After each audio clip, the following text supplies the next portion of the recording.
नमस्कार दोस्तों, मेरे चैनल कानूनी सहायता में आपका स्वागत है। मैं हूं एडवोकेट नीतीश सहाय और जैसा कि आप जानते हैं कि मैं अपने चैनल के माध्यम से आपको कानून की नई नई प्रक्रियाओं की जानकारी देता रहता हूं। दोस्तों, आज हम बात करेंगे पेमेंट ऑफ ग्रेच्युटी एक्ट की। दोस्तों, जब कोई एम्प्लॉय रिटायर करता है तो उसे अन्य पेमेंट्स के साथ साथ पेमेंट ऑफ ग्रेच्युटी का भी भुगतान किया जाता है। ये पेमेंट ऑफ ग्रेच्युटी क्या होता है, इसकी शुरुआत कब हुई और ये किस प्रकार से गवर्न होता है, आज हम इन सारी चीज़ों की चर्चा करेंगे। दोस्तों, वीडियो की जानकारी बहुत ही महत्वपूर्ण है, इसीलिए मैं आपसे रिक्वेस्ट करूंगा कि इस वीडियो को अंत तक जरूर देखें। तो आइए शुरू करते हैं। दोस्तों, ग्रेच्युटी शब्द का अर्थ होता है out of gratitude. Payment of gratuity को पहले किसी एक्ट के अंतर्गत गवर्न नहीं किया जाता था। ग्रेच्युटी की शुरुआत सबसे पहले working journalist condition of service and miscellaneous provisions act 1955 के सेक्शन 5 में ग्रेच्युटी की व्यवस्था की गई। इसके अंतर्गत जो वर्किंग जर्नलिस्ट थे उन्हें उनके रिटायरमेंट के बाद उन्हें ग्रेच्युटी के भुगतान की व्यवस्था की गई थी। बाद में इस पैटर्न को स्टेट ऑफ केरला ने अडॉप्ट किया, ग्रेच्युटी के प्रोविजंस को शामिल किया और इसी को फॉलो करते हुए फिर वेस्ट बंगाल ने भी अपने प्रोविजंस में पेमेंट ऑफ ग्रेच्युटी को शामिल किया। बंगाल के गवर्नर ने अपने एक ऑर्डिनेंस जारी करके ग्रेच्युटी को पेएबल बनाया, जो बाद में बंगाल के West Bengal employees payment of compulsory gratuity act 1971 के अंतर्गत ग्रेच्युटी का पेमेंट मैंडेटरी कर दिया गया। इसी प्रकार कुछ अन्य राज्यों ने भी ग्रेच्युटी के पेमेंट को मैंडेटरी बनाया और अंत में गवर्नमेंट ऑफ इंडिया ने 1972 में finally payment of gratuity act को लागू कर दिया। तो इस प्रकार दोस्तों ग्रेच्युटी एक्ट 1972 लागू हुआ और ये अब हर एक एम्प्लॉयर के लिए उसके जितने भी एम्प्लॉय जो पेमेंट ऑफ ग्रेच्युटी एक्ट के दायरे में आते हैं उन्हें ग्रेच्युटी का भुगतान करना आवश्यक हो गया। तो दोस्तों, अब हम बात करते हैं इस ग्रेच्युटी एक्ट के प्रोविजंस की। तो ये एक्ट कहाँ एप्लीकेबल है इसकी चर्चा करते हैं।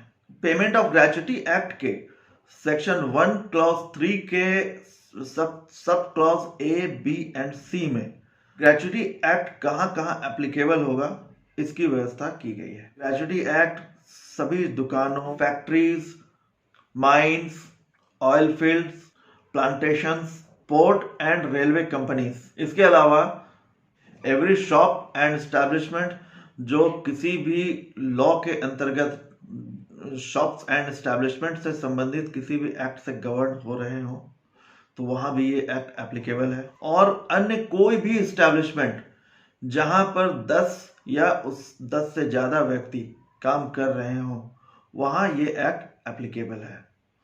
तो कहने का मतलब ये है दोस्तों कि कोई भी ऐसा ऑर्गेनाइजेशन जहां 10 या उससे ज़्यादा व्यक्ति काम कर रहे हो तो वो ऑर्गेनाइजेशन या संस्थान ग्रेच्युटी एक्ट के दायरे में आ जाएगा और उस संस्थान या ऑर्गेनाइजेशन में काम करने वाले एम्प्लॉयज़ को उस ग्रेच्युटी पाने का हक प्राप्त हो जाएगा।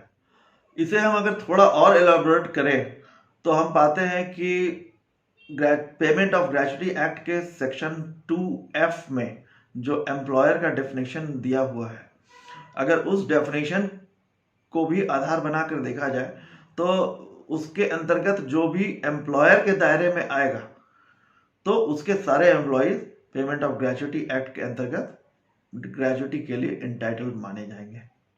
तो दोस्तों, अब हम बात करते हैं कि ग्रेच्युटी कब मिलता है, अर्थात जो एम्प्लॉय है वो ग्रेच्युटी कब पा सकता है।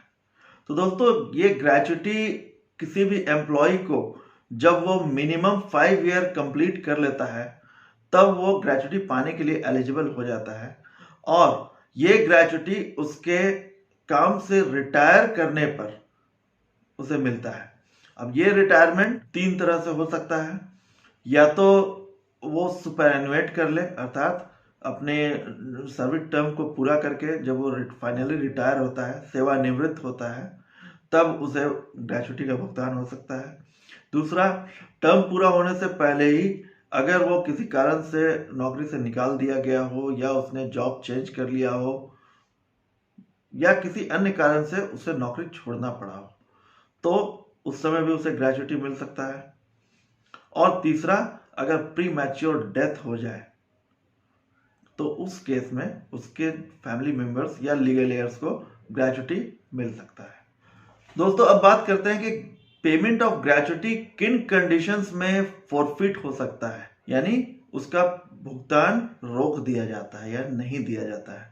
पेमेंट ऑफ ग्रेच्युटी एक्ट के सेक्शन 4 के क्लॉज 6 में प्रोविजंस दिया गया है और ये प्रोविजंस बताता है अगर किसी एम्प्लॉइज के किसी एक्ट या ओमिशन जिसके कारण कंपनी का कोई फाइनेंशियल नुकसान या प्रॉपर्टी डैमेज हुआ हो, तो उस केस में एम्प्लॉय का ग्रेच्युटी उस लेवल तक फॉरफिट कर सकता है जहां तक नुकसान हुआ हो। दूसरा कंडीशन ये है कि कर्मचारी का सर्विस उसके राइटस एटीट्यूड या एक्ट ऑफ वायलेंस के कारण अगर टर्मिनेट कर दिया गया हो, तो उस केस में भी उसका ग्रेच्युटी इवन अप टू 100% तक फॉरफिट हो सकता है। और तीसरा और जो सबसे महत्वपूर्ण कारण है वो ये है कि यदि व्यक्ति के द्वारा अपने कार्य के दौरान कोई ऐसा एक्ट किया गया हो जो ऑफेंस कॉन्स्टिट्यूट करता हो और जिसमें मॉरल टर्पिट्यूड इन्वॉल्व हो, तो ऐसे केस में उसका 100% तक ग्रेच्युटी फॉरफिट हो सकता है। यहाँ पर दोस्तों मैं एक चर्चा करना चाहूंगा कि Matthew versus plantation corporation of India के केस में केरला हाईकोर्ट ने ये ऑब्जर्व किया था कि पेमेंट ऑफ ग्रेच्युटी का फॉरफीचर केवल अंडर सेक्शन 4(6) के तहत जो प्रोविजंस बताए गए हैं उन्हीं के द्वारा किया जा सकता है और अन्य किसी भी प्रोविजंस के तहत ग्रेच्युटी फॉरफिट नहीं हो सकता है, क्योंकि पेमेंट ऑफ ग्रेच्युटी एक स्टैट्यूटरी राइट है। तो दोस्तों, इस प्रकार हमने देखा कि ग्रेच्युटी का पेमेंट एक स्टैट्यूटरी राइट है और इसका फॉरफीचर ऑफ ग्रेच्युटी एक्ट के सेक्शन 4 क्लॉज 6 में प्रोवाइड किए गए हैं, उन्हीं के द्वारा हो सकता है। अदर देन दैट किसी भी प्रोविजंस में इनका फॉरफीचर संभव नहीं है। दोस्तों, अब बात करते हैं कि ग्रेच्युटी का भुगतान कैसे कैसे होता है। दोस्तों, जब कोई एम्प्लॉय रिटायर करता है या सुपरएनुएट करता है, तो उसके रिटायरमेंट के विद इन अ मंथ ये एम्प्लॉयर की ड्यूटी होती है कि उसके ग्रेच्युटी का भुगतान कर दे। अगर एम्प्लॉयर ने उसका भुगतान किसी कारण से नहीं किया है, तो उसको इसकी सूचना संबंधित एम्प्लॉय को देनी होती है और साथ ही इसका एक प्रति कंट्रोलिंग अथॉरिटी के पास भी जमा करना होता है। Controlling authority payment of gratuity act के अंतर्गत इस अमाउंट के कस्टोडियन माने जाते हैं और इसी कारण ये जो ग्रेच्युटी का अमाउंट होता है वो उनके नॉलेज में रहना आवश्यक या स्टैट्यूटरीली आवश्यक माना जाता है। अब अगर इसके बाद भी अगर एम्प्लॉय टर्न अप नहीं होता है, तब एम्प्लॉयर की ये ड्यूटी होती है कि वो अमाउंट को कंट्रोलिंग अथॉरिटी के पास वो जमा कर दे और तब उसके बाद फिर ये एम्प्लॉय की लायबिलिटी हो जाती है। वो अपना जब चाहे तब वो क्लेम करे, या एम्प्लॉय अगर क्लेम नहीं करता है तो भी उसके लीगल एयर्स या फैमिली मेंबर्स उस अमाउंट को कंट्रोलिंग अथॉरिटी के द्वारा क्लेम कर सकते हैं। अब बात करते हैं दोस्तों कि या तो एम्प्लॉय कंसर्न या उसके फैमिली मेंबर्स या लीगल एयर्स उस अमाउंट को कैसे क्लेम करेंगे। तो इसके लिए जो भी कंसर्न क्लेमेंट होते हैं उन्हें एक इसका स्टैट्यूटरी फॉर्म एन आता है। फॉर्म एन में उस अमाउंट को विथ कैलकुलेशन शीट क्लेम करना होता है और ये एप्लीकेशन जो कंट्रोलिंग अथॉरिटी होते हैं उनके पास उन्हें फाइल करना होता है।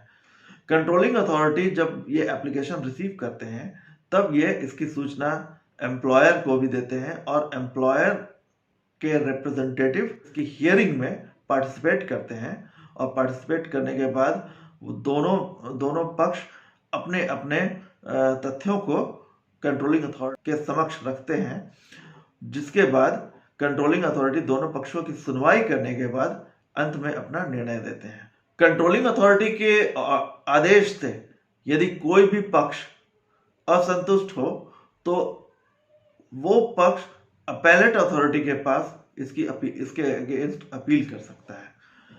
ये अपील अपेलेंट को विद इन 60 डेज करनी होती है और किन्हीं कारणों से अगर ये 60 डेज क्रॉस कर जाए तो with in 120 days with condonation of delay petition वो अपने अपील को फाइल कर सकता है। अगर 120 डेज से भी ज़्यादा डिले अगर हो गया तब फिर ये अनकंडोनेबल हो जाता है। इसको कंडोन करने का पावर फिर अपेलेट अथॉरिटी के पास भी नहीं रहता है।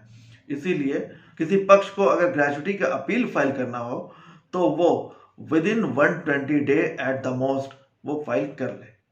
इसके बाद अपेलेट अथॉरिटी दोनों पक्षों को सुनने के बाद या तो कंट्रोलिंग अथॉरिटी के जजमेंट को सेट असाइड करके फ्रेश जजमेंट पास कर सकते हैं या कंट्रोलिंग अथॉरिटी के ही जजमेंट को बरकरार रख सकते हैं। तो दोस्तों, इस प्रकार हमने पेमेंट ऑफ ग्रेच्युटी एक्ट के विभिन्न पहलुओं को जाना। साथ में हमने ये भी जाना कि एम्प्लॉयर के द्वारा अगर पेमेंट ऑफ ग्रेच्युटी का भुगतान नहीं किया जाता है तो इसके लिए रिड्रेसल फोरम कौन सा है और उसमें किस प्रकार क्लेम किया जा सकता है। तो दोस्तों, अगर आपको मेरा ये वीडियो अच्छा लगा हो तो कृपया इसे लाइक कर लें और मुझे कमेंट बॉक्स में कमेंट करके अपने रिएक्शंस और प्रतिक्रियाएं दे सकते हैं। यदि आपकी कोई स्पेसिफिक क्वेरीज हो ग्रेच्युटी या किसी अन्य लॉ से संबंधित तो आप मुझे कमेंट बॉक्स में लिखकर पूछ सकते हैं या फिर मेरे व्हाट्सएप नंबर पे भी आप मुझसे कॉरेस्पॉन्डेंस कर सकते हैं। आज के वीडियो के लिए इतना ही दोस्तों, मिलते हैं फिर अगले वीडियो में। नमस्कार।